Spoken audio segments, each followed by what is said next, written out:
support de l'antenne Starlink. Donc bon, c'est en acier inox. Je l'ai soudé à l'arc aussi.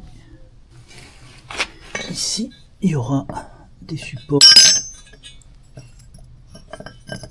comme ça. Bon, les soudures sont pas top.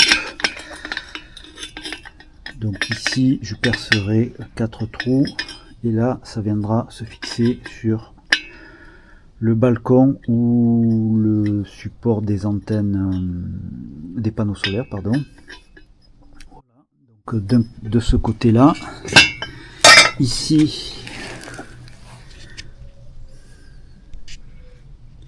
j'ai fait une patte de renfort pour soutenir l'antenne. Elle fait quand même 11 kg. Même fixation de ce côté où je percerai sur place les trous ici. Et j'ai prévu un peu plus court. Alors je verrai bien. Ici pareil, je percerai en fonction. Et si besoin, je rallongerai ici ce support avec une patte, une double patte. Puisque là, j'ai pas forcément les mesures exactes, donc il faut que je garde un petit peu de réglage. Donc là, ça c'est un peu plus court. Et ici, donc ici, ça c'est le support de Starlink de l'antenne qui viendra se mettre comme ça.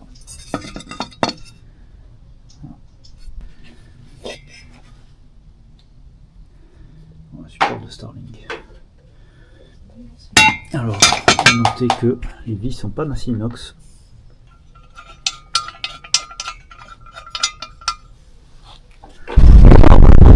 Starlink installé. Donc le support, je l'ai fixé ici, celui que j'avais fait là. Seul problème, c'est que la barre était trop longue. Système D.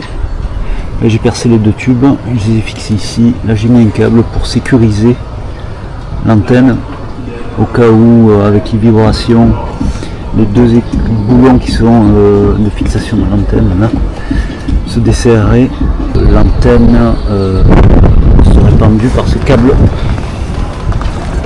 là, et donc ici on a la fixation par 4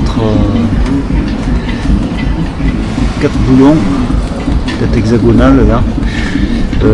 J'ai loctité toutes les. Enfin, j'ai mis du frein filé sur tous les écrous pour éviter que ça se débloque. Ici il faudra que je le fasse, je ne l'ai pas fait, et sur mes fixations ici, alors je vais pas couper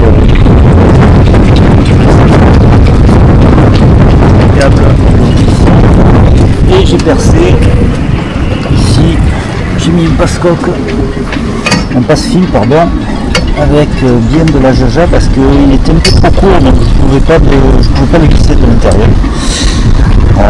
Ça prenait sur un filet, donc du coup voilà, j'ai bien de la jaja là, du mastic, et puis ça sera repris une fois que je serai de l'autre côté de l'Atlantique. Alors côté intérieur, au fond de la cabine, voilà. Hop.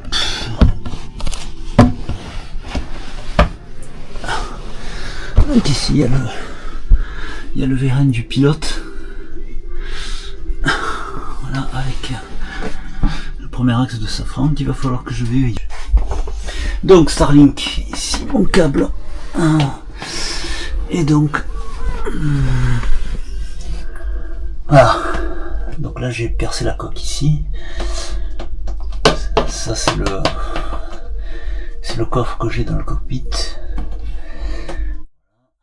Donc il essaie ici, il passe dans les placards, jusqu'au bout. Donc là il y a la partie alim de Starlink. Pour l'instant je l'ai branché sur le 220, je suis encore au port. Et là la borne Wi-Fi, donc là ils sont sous tension, hein. Ça fonctionne, j'ai internet par Starlink. Bon, étant donné que ça consomme pas beaucoup ça, vu que j'ai un onduleur de 500 watts, 12 volts, 220 volts, je pense que pour l'instant je vais le laisser sur le 220 et puis on le mettra ponctuellement de toute façon en mer. Voilà, et puis je ferai les raccordements un peu plus proprement directement sur le 12 volts avec un interrupteur, parce que il faut que je l'achète ici, comme ça coûte une blinde, tout le matériel là. Pour vous donner une ordre d'idée, une petite mèche avec plusieurs diamètres là étalés, ça coûte 80 balles.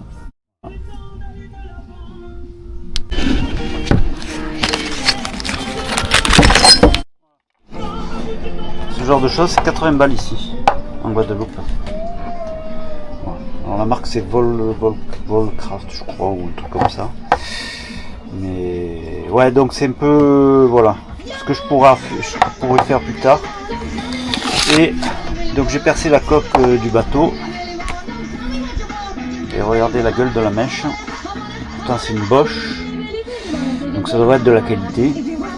Mais visiblement je sais pas en quoi c'est quoi l'acier. Il est dur, hein.